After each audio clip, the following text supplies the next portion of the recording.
Hey everybody, as promised, we're back with yet another segment with Paul Craig Roberts about recent posts on his website.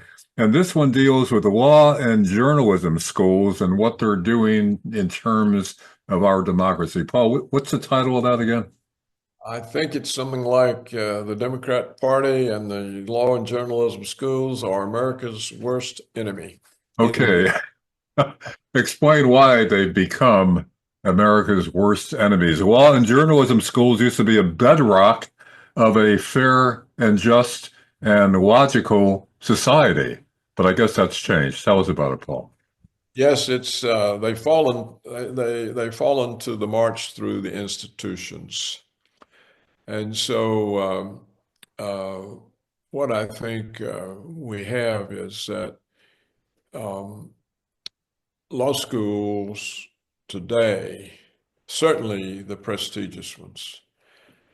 Um, the way they approach law is they teach the kids it's a tool or weapon to be used to overthrow society because the society is unjust and it's evil. And if you uphold the law, you're upholding an unjust and evil society that discriminates against sexually perverse people, that discriminates against whoever they're flouting. So this probably doesn't affect the lawyers that end up in doing real estate law and wills or injury lawsuits, accident injury lawsuits.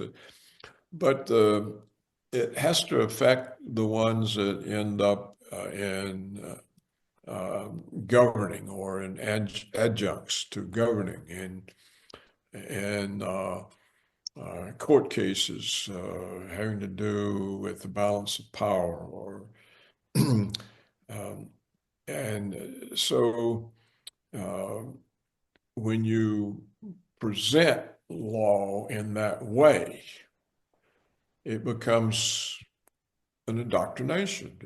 That's really what education is. It's an indoctrination. Uh, and it doesn't have to be, as it used to be, an indoctrination into what's good about our society and why we support it. It can be the opposite. It can be an indoctrination into what's bad about our society and why we have to overthrow it. So this has happened both in the law schools and in journalism schools. I watched it happen for a period of time.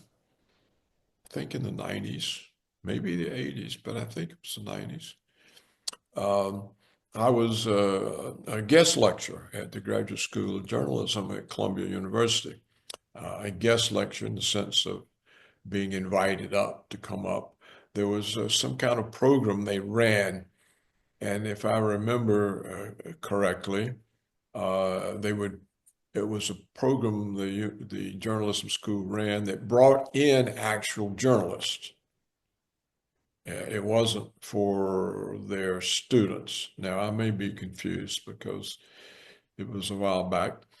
And I think they were actual practicing journalists. And I used to go up to New York to Columbia and lecture to them. And I saw the transformation. You could tell from the questions, you could tell from uh, you know, the way they were slanted. It wasn't anymore about finding the facts and reporting the facts or in any sense giving news accounts that you weren't personally involved in.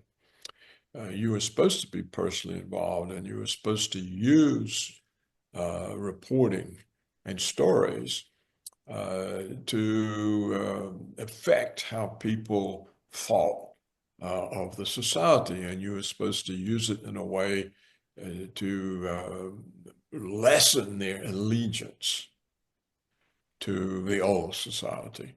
And how And far back was this, Paul? this, I think, was in the 90s. So in the past 30 years, it's increased even more. It's more, yeah. I think this was the first part of the 90s. I'm trying to remember. It could have also been the 80s. It could have been the second half of the 80s, the first half of the 90s. I don't know. I know a person I could ask. I know, Who, Paul, I've been a journalist for most of my adult life, and there's a difference between an expose, going after an injustice, going after exposing a wrongdoing that's been covered up, but presented it objectively, with objective facts, you uncover the truth. But what's changed from what you're saying is, and I've seen it myself, what's changed is now you stack the facts, or you eliminate some of the facts and stack your propaganda to come to a conclusion which is not an objective conclusion, not a real uncovering of truth. It's a propagation of what you want people to think is the truth. That's the huge difference. yeah, that's right. You create things that didn't happen. Because, Also, let me expound on that a little bit more. I mean, a lot of journalists, there have always been investigative reporters, but they used to play it straight. It wasn't, an agenda going after a particular person or a particular issue because of your personal prejudices or preferences. It was exposing the truth of an injustice. And that's part of journalism, to go after the truth and let the public know. But again, it's changed now where you produce a truth that you want people to believe. So I'm just saying that journalism has always delved into uncovering things, but what's changed is what's not, it's not uncovering things now, it's creating things which are not true. So go ahead. I'm sorry. Go ahead. yeah, it's no longer truth and facts aren't relevant. Right. The agenda is relevant, and truth is in the agenda. And the agenda is to remake society. And, you know, uh, perhaps this began with attacks on Western civilization. The course, there used to be in the university, you had a year of Western Civ Yeah. where you learned something about uh, the cultural history, uh, political, legal, art, how the West took its form and the values that were reflected. And that then became under attack. It was said to be a part of white racist tools that brainwash people to support white racist society, and so the universities abandoned the requirements. So now you no longer. In fact, I think they've abandoned the courses. I don't even think you can take it as an elective. So people no longer get a taste of who they are or where they came from, and in an intellectual, cultural sense, or where their values, the mores, what is the basis? How were these released? How did they become who they are? So, and after that, it advanced. Uh, it went through all the schools, not just journalism and law. It happened in English literature. English literature used to be a very popular major. Um, uh, you learned how to write. You learned how to use language. This was very valuable to corporations in those days.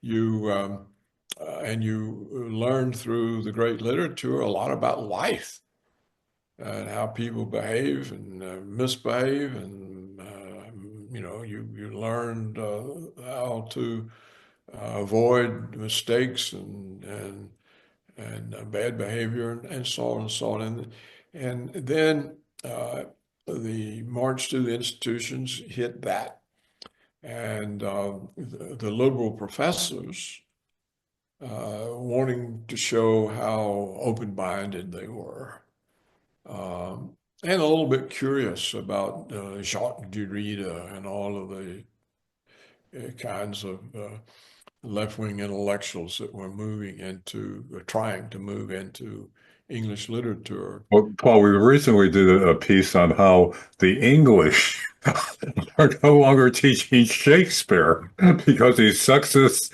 homophobic, racist, et cetera, et cetera. The English not teaching Shakespeare. That's right. And what happened here, not long ago, a retired English professor wrote.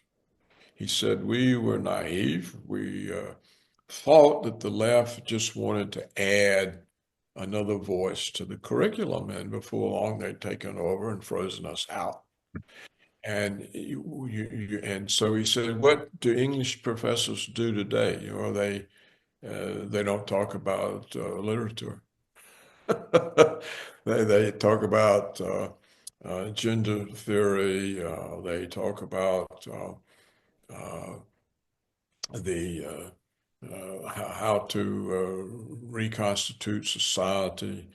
It's not any longer an English curriculum, and of course, it's dying. The graduates have left. Nobody enrolls. Well, so if you have kids, you see, it used to work this way, Larry. Your last year of high school, you went through American literature. You did all the American ones. And then in college, you went through English literature. And so you had a very good notion of who you were, and it tied you to things, to the past. And all that's gone now. And so essentially, they pulled up the roots. The roots are all pulled up. People don't get any roots from the education. They don't. They don't know anything, and this makes them vulnerable to whatever claims come along because there's no experience at all and who they are, where they came from, what's expected of them, what's good behavior, what's bad behavior. And we see a deterioration in the character of people. We see a deterioration in integrity. Uh, and this, this is an erosion that what can you do about it? And it's been happening so long, and it gets progressively worse. When it first starts, it affects a few graduates, a few people. And then the next decade, a few more. And then the next decade, the percentage who are succumbing to this gets bigger and bigger and bigger. And finally, it's the whole class, it's the whole graduating body. They're all that way. And so that situation is a huge constraint on making America great again. That means going back to roots that have been pulled up. The roots are pulled up. And as we said in an earlier program, if you're under 50, you really don't know very much about your country or yourself Yeah. or anything. And so the march through the institutions has succeeded, and not just in the United States. You see it all over Europe. You see the sitting governments are hostile to their own ethnic peoples. They're more friendly to the immigrant invaders. Yeah. And you got to say, how did this happen? It happened through this education process that I've tried to describe to give people some idea about it. I could do a better job if I sat and thought and wrote it. But that is a huge liability for society. It's like a form of self-suffocation. Your whole world just shrinks and shrinks and shrinks, less and less and less. And so you're more vulnerable to all the kinds of propaganda that there is. Mm. No, Paul, it's increasingly disturbing You look at some of these man in the street interviews they do with people now, especially on Fox. If they ask these kids about what this holiday represents, who was the first president, they know nothing. I mean, but they're out on the beach enjoying themselves and all that. But total airheads, it's Are you the one that told me they interviewed one guy on the beach, a real muscular guy, and they asked him who was America's first president? and he said Bush. He had to think a while. Came up with Bush. He said George Bush. They were they're interviewing people. What does Easter represent? Why do we celebrate Easter? I don't know. Easter bunny, they have no idea anymore. And a lot of these are middle class kids who would, supposedly went to some decent schools, but the what used to be our common knowledge base is really evaporated. It's just incredible. Uh, it was destroyed by the march through the institutions, which was the intent of the march through the institutions. And like the liberal English professor I mentioned earlier, he said it's our fault. We let them in. We were curious. We wanted to show how open-minded we were. We let them in. They destroyed our subject matter. Yeah. It, And it's yeah. And again, sure, I don't know where all this is heading. Uh, Trump may be a counter, but as we said in the previous episode, he's being blocked in every respect, in every aspect, through the legal system, through the Pentagon. So I don't know, but talk about the destruction of a society. yeah, well, it's largely destroyed. That's if the truth be known, it's largely destroyed because the youth are rootless. If you don't know your literature, you don't know your history, except propagandistic versions, like the New York Times 1619 Project. The Right. 1619 Project. America was founded on racism. Its whole purpose is racism. The Constitution's purpose is to install racism. This is what they hear. They now teach that in school. The 1619 Project is used in schools.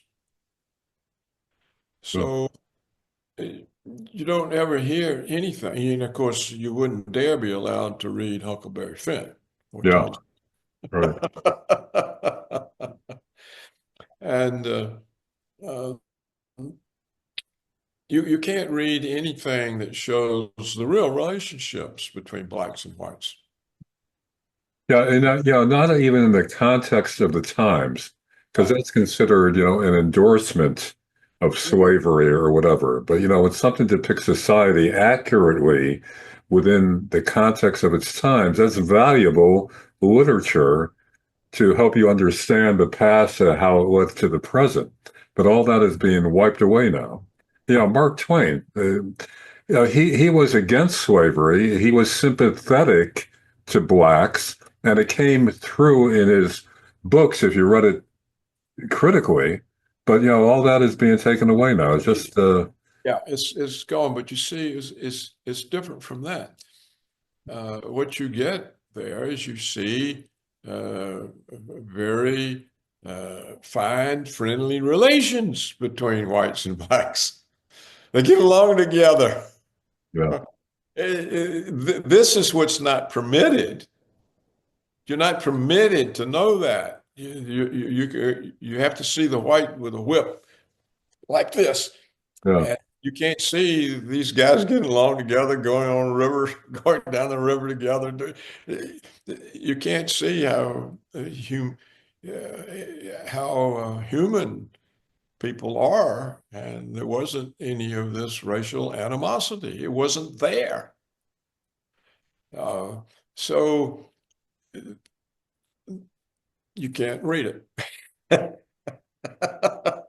no. The only books they're worried about being banned are the transgender propaganda that they're putting into schools. Even 3 and 4 year olds now are reading about oral sex and everything else. And, that's to expose them to a diversity of our culture rather than shaping, conditioning them to this kind of transition. I mean, we talked about this before, even 15 years ago, as little as 15 years ago, all this stuff would have seemed so outrageous that it couldn't happen. It'd be so absurd that this would never take root in our society. Yet here it is. Just It is. unbelievable. Yeah. One of my prime examples, men and women's sports. Clearly it's not fair to women because, whether they're trans or not, they still developed as men. They still have a physical advantage over women. Common sense, logic, but it falls on increasingly deaf ears. I mean, it's incredible how they've turned all this around in society, the propaganda, how effective it's been. Well, instead of inculcating kids into the Western tradition, they're inculcating them into Sodom and Gomorrah. And that is becoming the reality. Which is a good thing. Yeah, let's explore life a little bit. Well, that's reality, and we now see young women attracting attention by saying they're going to have sex with 1,000 men in 24 hours. I don't know how that's physically possible, but So it's Sodom and Gomorrah. I mean, yeah, this brings the young woman attention, approval. Now imagine saying that. yeah, And now it's, you yeah, become a hit. You become a hit on the internet. yeah. If anybody had said anything like that when I was in high school or college, it would have been unimaginable. Nobody could have comprehended. Well, I So guess we're just two old fuddy-duddies, harping about this well, younger generation. that's right. But you see, it's not the generation's fault. It's the fault of their elders who abandoned them to the march through the institutions. Uh, the people leading that were uh, intellectuals, and the faculties wanted to know how they thought, what this was all about. Uh, they didn't see what was going on, except in retrospect, as I reported the article by the professor from English. If you that article is in a magazine called Chronicles, and it's a couple of years old, maybe 2022. It's quite a revealing article, and it shows how this actually happened and how the actual professors of literature and the English language were simply shut it aside. And it all became some other feel about the evils of society. And um, and he regrets it. He says it was our fault. We were naive, and we let this happen, and we lost our subject matter. And so the kids don't have it, and so they don't know who they are. And I think that's the situation. I think they don't know who they are. I think you see it in the tattoos and the piercings and the odd behavior and um, the inability to say a sentence without it being full of four-letter words. Yeah, and by the way, that's the new thing with the Democrats now, where you curse publicly because somehow that's going to attract the younger voters. I don't know if they're using that now. Where Oh, it's so authentic. yeah, So look, we're in a predicament, and it's getting worse, and I think we're reaching the point where the people coming out of schools can't read, and they don't understand sentence structure, and the only grammar they know is just what they picked up from listening to people talk, and uh, they can't write, and they don't need to because they use AI. AI writes their themes, so what can they do? They just nothing. Even cursive writing now isn't being taught in a lot of schools. So No, the kids can't literally they can't sign their names. They have to print. they can't. And the argument was they don't need cursive; they have keyboards. See, and the argument so they don't know the multiplication tables either because they didn't need to learn them because they had calculators. Yeah, You remember learning the multiplication tables? You had to memorize them. Remember that? You had right, to memorize them. right. And but they didn't they didn't have to they didn't have to bother to do that because it calculators. Well, we need to know that for. We can just punch this and that, and we have the answer. So, um, but the AI thing is really the worst because now they can't. They're never even confronted with having to write something. Yeah, yeah. The future doesn't look very bright, at least not at this point, Paul. So I guess we will truck on and continue with these conversations that really are enjoyed by a lot of listeners. They Well, realize what you're see back. how hard it is. You can see how hard it's going to be for Trump. The human material has been damaged and weakened. And, these people we talked about in the Pentagon, they're against democracy. They claim it is democracy, and Trump is the one that's destroyed democracy. They just reversed it. So, yeah, I know they claim that and they probably believe it. It Yeah, just shows how the whole meaning is overturned. Democracy is people elect somebody. And so he has validity to be there and to govern. And they're saying, well, no, he doesn't have validity. The people don't have validity, and they shouldn't have been allowed to elect him. right. See, people don't quite get it, but that's what they're saying. They're taking the validity of the people away. Well, then you can impose a tyrant. And, Paul, what's even more disturbing is what you just pointed out, that people increasingly believe this stuff. Now, all along, I figure most of it was just, political posturing for political gain, and they realized that what they were saying was BS. But more and more, these people actually believe it, and that's even more dangerous. Yeah. Yeah, I think democracy is under attack because it produces results that the liberal left can't accept. Trump. So this tells you how serious the fight is and how one-sided I think Trump and his forces are greatly outnumbered within the government. Yeah, Now, the people that support Trump may be a majority, but you see they don't have any power. yeah, yeah. They don't control anything. And Good point. You could have a majority support, but without power, it's ineffective. the people who have power are the establishment. Yeah, They're institutionalized. And so, Trump may have seen it as a stage 1 cancer, and it's actually a stage 4. yeah. Metastasize. Everywhere. Well, all right, All Paul. right. I'm I'm getting more and more depressed. So we'll wrap this one up.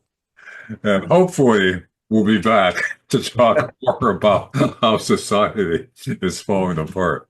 Paul Yeah. Craig Roberts, Thanks very much for being with. You have to laugh. You have to laugh, you know? I mean, it's gallows humor, I guess, but you have to laugh. So, well, let's see you soon. Okay, so long, Larry.